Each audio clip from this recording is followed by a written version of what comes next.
Probably better off just me.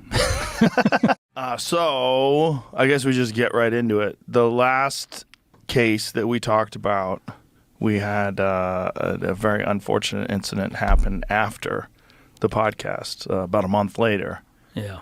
The gentleman beheaded somebody. Allegedly, yes. Yeah, I thought this one was probably better off just me. Let me think real carefully about the next. Yeah, the I next know, guy. Jamie. ARE released over the last 15 years, Joe Rogan's had some pretty controversial guests on the podcasts. One of those guests was Sheldon Johnson, and for all of Rogan's talk of assassins and murderers, killers, etc., it was only a matter of time before he had an actual murderer on the show. But there's one thing that we know about our boy Joe. When he fucks up, he does it in the most ironic way possible. You see, Sheldon went on JRE with longtime guest Josh Dubin, a lawyer who advocates for prisoners who were wrongfully convicted. Except when he brought Sheldon on the podcast earlier this year, he was the first guest that was actually guilty, but had supposedly received a harsher than appropriate sentence. Josh helped him to get his sentence reduced to time already served after 23 years in prison. You don't want somebody to go into the prison system and come out worse. Right, and which happens most right? Of the time. And then we hear about these horrific incidences. Parole board let him out. 2 days later, he pushes somebody into the train tracks, right?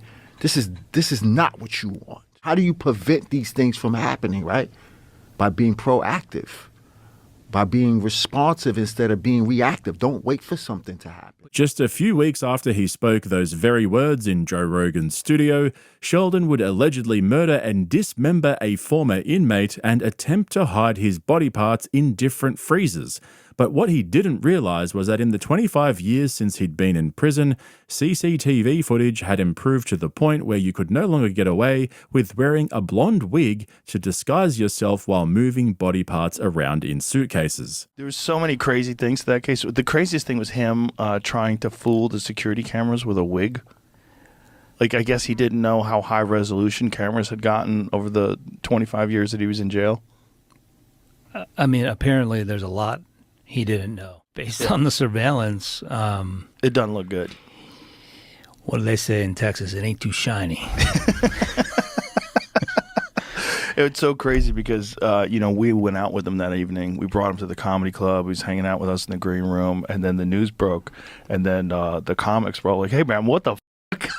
What the fuck are you doing bringing that guy around? I'm like, well, we didn't know. I'm as shocked over it now as I was in the moment. I mean, it's really not funny. I mean, I'm only laughing out of sort of nervousness, I guess. Of course.